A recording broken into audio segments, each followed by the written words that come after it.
फखर जमान के ट्विटर की जो चिड़िया है उसके तोते उड़ गए हैं।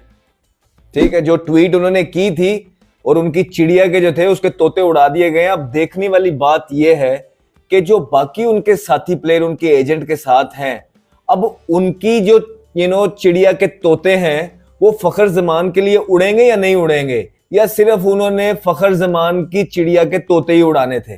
Time will tell. अभी तक तो किसी और के तोते उड़ते में नजर नहीं आए, लेकिन फखर जमान को वो ट्वीट महंगा पड़ गया, उनके जो है ना चिड़िया के तोते उड़ा दिए गए हैं। और आई थिंक ठीक डिसीजन है क्रिकेट बोर्ड का। अब चक्कर यह है कि फखर जमान का और बाबर आजम का एजेंट भी एक है, रिजवान का एजेंट भी एक है, इन सब का एजेंट भी एक है।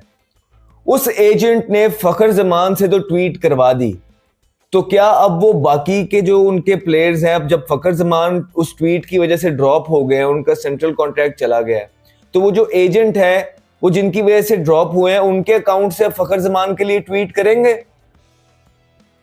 ये बात है ना। तो फखर जमान मेरे ख्याल से अपने आप के पैरों में सर दे के रो रहे होंगे जो उनके साथ चीज हो गई है, because he has been played. उनके साथ हाथ हो गया फखर जमान के साथ, और उनको यूज कर लिया गया है अपने ही लोगों ने। ये याद रखिएगा आप। ये फखर जमान को लगेंगी पता चीजें थोड़ी देर बाद आके, लेकिन वो यूज हो गए हैं अपने ही लोगों के हाथों, बिकॉज फखर जमान के लिए कोई सेंट्रली कॉन्ट्रैक्टेड प्लेयर इस तरह की ट्वीट नहीं करेगा जिस तरह फखर जमान ने किसी और के लिए कर दी थी। मेरे लिए कोई मेरे ऑफिस में काम कर रहा है और कल को मैंने कोई डिसीजन लेना है जो मुझे लग रहा है कि वो ठीक है, और उस पे जो है मेरा कोई भी एम्प्लॉय उठ के पब्लिकली मुझे स्कूल करने की कोशिश करेगा, तो मैं क्या करूंगा? या आप पाकिस्तान क्रिकेट बोर्ड की जगह होंगे, जो नॉर्मल अवाम है वो क्या करेगी? वो यही करेगी जो पाकिस्तान क्रिकेट बोर्ड ने किया है। बिकॉज अगर आज पाकिस्तान क्रिकेट बोर्ड डिसीजन ना 5-5 हज़ार पर हेड लेते हैं, वटेवर इस किस्म के इनके रेट हैं, वो टका टका टका टका कर करके जो है उसको टॉप ट्रेंड बनाया हुआ, तो लोग यहाँ पे जो ओहो बड़ी चाल हो गई, बड़ा ये हो गया, कोई भी करा सकता है बाय द वे। तो खैर इस किस्म की ये चीजें कर रहे होते हैं जो कि एक एजेंसी जो है कॉर्पोरेट वो कर रही होती है। अब मसला सिर्फ ये ना, इसके ऊपर एक और बात भी आ गई है। अब ताज़ा खबर ये आ रही है कि रिजवान जो है वो कप्तान तो है, लेकिन असद शफीक साथ जा रहा है ट्रैवल करता हुआ ऑस्ट्रेलिया के अंदर। वहां पर जाके वो मतलब जो सिलेक्शन कमेटी का मेंबर है वो जाके टीम बनाएगा और प्लेइंग 11 बनाएगा। तो ये नाम का सिर्फ कप्तान हो गया, इसका क्या काम है फिर वहां पे?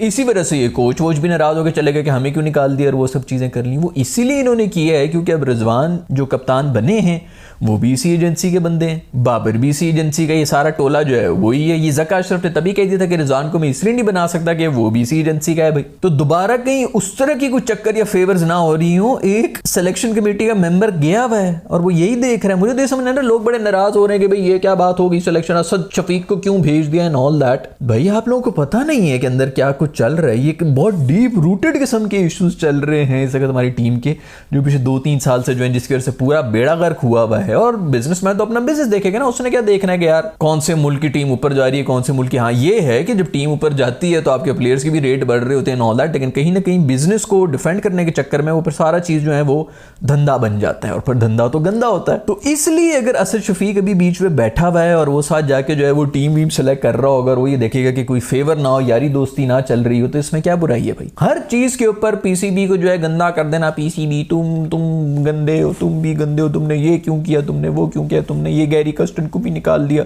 बिल्कुल ठीक है, गैरी कस्टन वाला भी मैंने पूरी एपिसोड बनाई हुई, कल ही बनाई थी, इसी बारे में बनाई थी भाई कि तू अगर कोच है, तू कह रहा है मैंने सिलेक्शन कमेटी में बैठना है, तो पाकिस्तान में तो पहले बैठा हो ना यार। दो कोच पूरी दुनिया में कहीं नहीं, रेड बॉल का अलग कोच है तो व्हाइट बॉल का अलग कोच है। वो इसीलिए क्योंकि जनाब के पास टाइम ही कोई नहीं था। अभी जो है वो कुछ निकल के कहेंगे चैंपियंस कप में वो बैठा हुआ तो उसने सब बंदों को जाके जो है वो लिप टू लिप किसी भी दिए यार। वो उसको जबरदस्ती डंडा दे के बुलाया था कि जनाब अली कम से कम ये तो देख लें। बीच में वो आया था कि उन्होंने के बगैर फखर जमान के एजेंट ने जो किया है। साया कॉरपोरेशन का नाम तो आपने सुना होगा, एक एजेंसी जो बाबर आजम, फखर जमान और इनके जैसे काफी सारे पाकिस्तानी प्लेयर्स को जो है हैंडल करती है। उनके जो है वो सोशल अकाउंट्स को भी वही हैंडल करते हैं। अब फखर जमान का जो ट्विटर का अकाउंट है, जिसको आप एक्स बोलते हैं, उसका जो अकाउंट है उसको यूज करते हुए एक एजेंट ने बाबर आजम के हक में जो है ट्वीट किया, और फखर जमान से कोई परमिशन नहीं ली गई है। ये कौन कहता है? फखर जमान के भाई कह रहे हैं। और साथ में ये भी न्यूज आ रही है कि फखर जमान ने साया कॉरपोरेशन के साथ काम करने से इनकार कर दिया, अलहदगी अख्तियार कर लिया कि आपके साथ अब इसके बाद मैं काम नहीं करूंगा। और फखर जमान ने अपने जो सोशल हैंडल्स है ना, वहां से भी जो है साया कारपोरेशन का नाम काट दिया है भाई। अब इसमें दो बातें हैं, या तो फखर जमान ने यू टर्न ले लिया है भाई, जब उनको लगा कि यार मेरा करियर जो खराब हो रहा है भाई, और अब जो बाबर आजम चुपचाप बैठा हुआ है और वो सेंट्रल कॉन्ट्रैक्ट में जो है वो एक कैटेगरी में भी आ गया है, पहले भी था, और साथ में बाबर आजम तो वापस टीम में आ गया है। अगर नुकसान किसी का हुआ तो वो मेरा हुआ, और जिनके लिए ट्वीट्स मैंने की या जिनको सपोर्ट किया वो तो मेरे लिए बोल ही नहीं रहे। या तो फखर जमान ने इस वजह से यू टर्न ले लिया है, या फिर हकीकत ये है कि वाकई में ये जो साया कारपोरेशन है ना और इनके जो एजेंट्स हैं, उन्होंने जो है वो जानबूझ के फखर जमान के अकाउंट से बाबर आजम के लिए ट्वीट किया। अब इस पे मेरी जो जाती राय है वो मैं आपको बताता हूं। मुझे ये लगता है भाई साहब के हुआ ये होगा ना कि जैसे आपको मालूम है बाबर आजम को इससे पहले कैप्टनसी से हटाने का फैसला हुआ था, हारिस राउफ और साथ में जो है वो शाहीन अफरीदी और एक दो और लोगों के जो ट्वीट्स आए थे, और उनमें भी जो है वो एक ही तरह की बातें लिखी गई थी, और आखिर में लिखा गया था सोचना भी मना है। बाबर आपके पास पूरे वाइट बॉल में नहीं है, लेकिन पीसीबी इस टाइम ये चाह रहा है कि फखर जमान को, वो कहते हैं ना कि एक मिसाल बना दे, ऐसी सजा देंगे कि सबके लिए एग्जाम्पल सेट कर देंगे, वो बनाना चाह रहा है, जो मुझे लगता है कि सरासर ये गलत है और ये ज्यादती होगी। क्योंकि अब आप देखो ना, बाबर आजम बिल्कुल खामोश है। बाबर आजम आकर बात करते ना, अगर हक और सच की बात थी तो फखर जमान ने अगर उनके लिए बात की कि भाई आप ज्यादती कर रहे हो, विराट कोहली इतना बड़ा खिलाड़ी था, बीसीसीआई ने उसको ड्रॉप नहीं किया, आपने इसको ड्रॉप कर दिया। जब उन्होंने ये बात की फखर जमान ने, हमने बोला फखर ने गलत बोला है, हमने ये बात कही कि फखर को ये बोलना नहीं चाहिए था।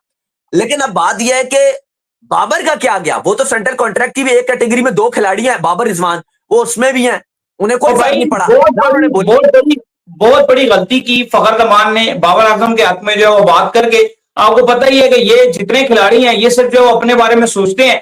बात करनी चाहिए थी तो रिजवान को करनी चाहिए थी, वो खामोशी से चुप रहे। उनको पता है कि पाकिस्तान क्रिकेट बोर्ड में इस वक्त मुझे कप्तानी मिल रही है और कप्तानी से बड़ी कोई चीज हो नहीं सकती। हम तो शुरू से ही कहते हैं कि फखर जमान जो है वो बेचारे सादे हैं, बाबर भी बहुत तेज इंसान है, रिजवान भी बहुत तेज इंसान है। चलो माना उन्होंने उनके हक में जो है वो ट्वीट कर दिया, जिसकी वजह से उन बेचारों का सेंट्रल कॉन्ट्रैक्ट भी चला गया, पाकिस्तान क्रिकेट टीम से भी वो बाहर हो गए। हालांकि पाकिस्तान के लिए इन दोनों से बढ़ चढ़कर परफॉर्मेंसेज उस बंदे की है, बाबर और रिजवान से ज्यादा बेहतर परफॉर्मेंसेज जो है वो अकेले फखर जमान ने दी हुई है। लेकिन अब आए ना बाबर आजम, अब बाबर आजम अपना किरदार अदा करें जिस तरह फखर जमान ने किया था। उनके लिए उनके ऊपर मुश्किल वक्त था, फखर जमान ने उनके हक में ट्वीट करके जो अपना किरदार अदा किया। अब बाबर आजम क्यों चुप है? बाबर आजम दिया है सोशल मीडिया का सहारा ले और फखर जमान की एटलीस्ट जो है वो कोई ट्वीट कर ले, फखर जमान के लिए बात करें। लेकिन नहीं कोई बात करेगा, ना इस वक्त रिजवान बात करेगा, ना ही बाबर बात करेगा। भाई वो अपनी मफाद के लिए खेलते हैं, उनको पता है कि हमने क्या करना है और हमने किस तरीके से जो है वो चलना है। ये फखर बेचारा सादा आदमी है, ये रगड़ा जा रहा है, ये फजूल में जो वो इनकी उसमें आकर रगड़ा गया। मैं तो हैरान हूं फखर जमान की सोच पे कि उसने क्यों मुंह उठाकर जो इस तरह से ट्वीट कर दिया। पाकिस्तान का असासा है, बेहतरीन खिलाड़ी है, आखिरी चैंपियन ट्रॉफी पाकिस्तान उसकी वजह से जीत चुका है, तो ये हरकत फखर। हेलो दोस्तों, स्वागत है आप सभी का हमारे चैनल पर एक बार फिर से। तो हम बात करने जा रहे हैं आज पाकिस्तान के उस खिलाड़ी की जिसने पाकिस्तान को 2017 में चैंपियन ट्रॉफी जीतने में अहम भूमिका निभाई। जी हाँ, हम बात करने जा रहे हैं फखर जमान के बारे में। फखर जमान जो पाकिस्तान के सपनों को एक टाइम पर इन्होंने साकार किया था। 2017 की चैंपियन ट्रॉफी जिसमें भारत और पाकिस्तान फाइनल खेल रहे थे और सब फखर जमान ने एक सेंचुरी जड़कर पाकिस्तान के स्कोर को 300 साढ़े 300 के पार पहुंचाया, जिसके बाद पाकिस्तान ये मैच आसानी से जीत गया था। आज उसी खिलाड़ी के साथ पाकिस्तान में जाती हो रही है। देखा जाए तो दोस्तों 1992 के बाद में पाकिस्तान के पास सिर्फ एक 2017 ही है बोलने के लिए कि उनके पास कोई कप है, और उसी को दिलाने वाला वो बंदा आज अपने साथ हो रहे अत्याचारों के लिए आवाज़ भी नहीं उठा पा रहा है सही से। वहीं अगर बात की जाए दोस्तों तो फखर जमान का सिर्फ इतना सा ही दोस्त था कि उन्होंने एक अपने साथी खिलाड़ी के फेवर में ट्वीट कर दिया, जिसे लेकर पीसीबी बहुत ज़्यादा नाराज़ हो गया और पीसीबी ने पाकिस्तान के इस सलामी बल्लेबाज को पहले तो टीम से बाहर किया, जो ऑस्ट्रेलिया दौरे पर टीम गई हुई है। उसके बाद में इन्होंने इसको सेंट्रल कॉन्ट्रैक्ट से भी बाहर का रास्ता दिखा दिया। इससे दोस्तों साफ पता चलता है कि पाकिस्तान क्रिकेट बोर्ड किस तरह से फखर जमान से चिढ़ा हुआ बैठा हुआ है। और मुझे नहीं लगता दोस्तों आने वाले टाइम में ये स्थिति सुधरने वाली है, क्योंकि पाकिस्तान क्रिकेट बोर्ड का तो आप लोगों को सभी को पता है कि पाकिस्तान क्रिकेट बोर्ड किस तरह से काम करता है। लेकिन दोस्तों, ये बात तो साफ़ हो चुकी है कि फ़खर जमान एक ट्वीट के ज़रिए पूरी तरह से फंसते हुए नज़र आ रहे हैं, जहां पर उन्हें एक तरफ अपनी जगह भी खोनी पड़ी टीम से और दूसरी तरफ सेंट्रल कॉन्ट्रैक्ट से भी हाथ धोना पड़ा, जिसके लिए उन्होंने ट्वीट किया था बाबर आजम। उन्होंने अभी तक कोई बयान नहीं दिया है। तो दोस्तों, आगे देखते हैं वीडियो में क्या होता है। पता नहीं क्या कंफ्यूजन है इनको, या वो मजाक में बात कर रहे थे, ये मुझे नहीं पता। मोहम्मद हारिस, ये वही मोहम्मद हारिस है जो ओपनर है T20 टीम में। मोहम्मद हारिस आज भी बनते हैं जिनको नहीं सिलेक्ट किया गया। अब आप देखो, आपकी और मेरी ओपिनियन हारिस के बारे में क्या है ना, हम उसको साइड पे रख देते हैं। अभी इमर्जिंग एशिया कप पाकिस्तान खेलने गया, हारिस कैप्टन था। इससे पीछे जो इमर्जिंग एशिया कप पाकिस्तान ने जीता, हारिस ने ही जितवाया था एज ए कैप्टन, उसमें भी हारिस कैप्टन था ऑब्वियसली। तो एक बच्चा जो आपकी छोटी टीम का कप्तान है, इसका जाहिर बात है मतलब यही है कि वो आपकी प्लानिंग में है। वो स्क्वाड में क्या, वो जिम्बाब्वे के स्क्वाड में भी नहीं है और वो सेंट्रल कॉन्ट्रैक्ट में भी नहीं है। अगर तो वो सेंट्रल कॉन्ट्रैक्ट में भी नहीं है और वो यंगस्टर है और वो जिम्बाब्वे की किसी टीम में भी नहीं है, तो आपने उसको कप्तान क्यों बनाया? मतलब ये इनकी भोंगियां हैं। ये लग रहा है जैसे इन्होंने नाम बांटे हैं कि इसको ये दे देते हैं, इसको ये दे देते हैं। मतलब कॉमन सेंस यूज करो यार। एक बंदा आपका कप्तान है इमर्जिंग एशिया कप का, वो ना जिम्बाब्वे के अगेंस्ट जाता है, ना उसको सेंट्रल कॉन्ट्रैक्ट आप देते हैं। अजीब डिसीजन होते हैं इनके, कोई नहीं समझ सकता इनको।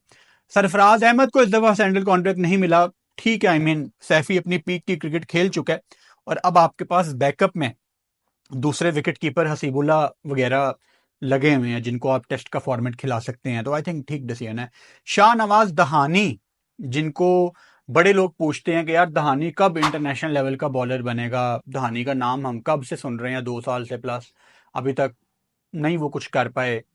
पाकिस्तान टीम के साथ ट्रैवल करते रहे हैं लेकिन खेल नहीं पाए उस तरह से। अब इस दफ़ा जिम्बाब्वे जा रहे हैं, बहुत ही ऐसी परफॉर्मेंस देनी पड़ेगी दहानी को कि दिखे कि यार ये बड़ी टीम में भी बड़े इवेंट्स में भी आप इन पे ट्रस्ट कर सकते हैं। उसामा मीर डिजर्व करते थे सेंट्रल कॉन्ट्रैक्ट लेना। उसामा मीर को सेंट्रल कॉन्ट्रैक्ट नहीं मिला, डिजर्व करते थे। ज्यादती किया उसामा मीर के साथ पाकिस्तान ने। ये आपका तो दोस्तों, आपने देखा कैसे पाकिस्तानी मीडिया के रिएक्शन आ रहे हैं दोस्तों कि फ़खर जमान ने जब से ट्वीट किया है तब से पीसीबी फ़खर जमान के पीछे पड़ा हुआ है। वहीं दोस्तों, ये ट्वीट उस टाइम पर आया था जब पाकिस्तान की टीम इंग्लैंड से पहला टेस्ट हार गई थी और उसके बाद में बाबर आजम को टीम से बाहर निकाल दिया गया था। और जिसके बाद फ़खर जमान ने एक ट्वीट किया था। फ़खर जमान का ये ट्वीट था कि उन्होंने कहा था कि जब विराट कोहली को इतने चांसेस मिल सकते हैं, जब विराट कोहली इतना बड़ा खिलाड़ी है, तो बाबर आजम को भी इतने चांस मिलने चाहिए थे। बाबर आजम के साथ नाइंसाफ़ी हो रही है, ये सब कहना था फ़खर जमान का। लेकिन दोस्तों, जिस बाबर आजम के लिए उन्होंने ये सब बोला, आज वही बाबर आजम उनके सामने उनके हक के लिए चुप्पी सी साधे हुए बैठे हुए हैं। क्योंकि बाबर आजम को दोस्तों अपनी ही जगह का खतरा लग रहा है। बाबर आजम को ये डर है कहीं अगर इन्होंने कुछ बोला तो कहीं इन्हें भी टीम से बाहर ना फेंक दिया जाए। और हो भी क्यों ना दोस्तों, पाकिस्तान के क्रिकेट बोर्ड का कुछ पता नहीं है।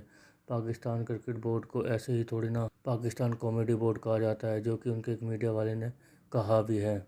दोस्तों, वहीं अगर बात करें तो फ़खर जमान के भाई ने इतना भी कहा है कि इस ट्वीट से फ़खर जमान का कोई लेना देना नहीं है। जो एजेंसी ट्विटर हैंडल को हैंडल करती हैं, उन्होंने यह ट्वीट उनकी परमिशन के बिना पोस्ट किया है, जिसका फ़खर जमान से कोई भी लेना देना नहीं है। तो दोस्तों, इस बात में कितनी सच्चाई है तो हमें नहीं पता है। लेकिन दोस्तों, इतना ज़रूर कहना चाहूँगा कि इस ट्वीट के बाद फ़खर जमान का कैरियर खतरे में है और शायद फ़खर जमान आने वाले टाइम में संन्यास की घोषणा भी कर सकते हैं, क्योंकि ऑलरेडी वो 33-34 साल के हो चुके हैं। 1-2 साल की उनके पास क्रिकेट बची है, जिसमें उनको अगर इन दिनों में ये सब चीज़ें देखनी पड़ेंगी तो वो शायद संन्यास की घोषणा भी कर सकते हैं।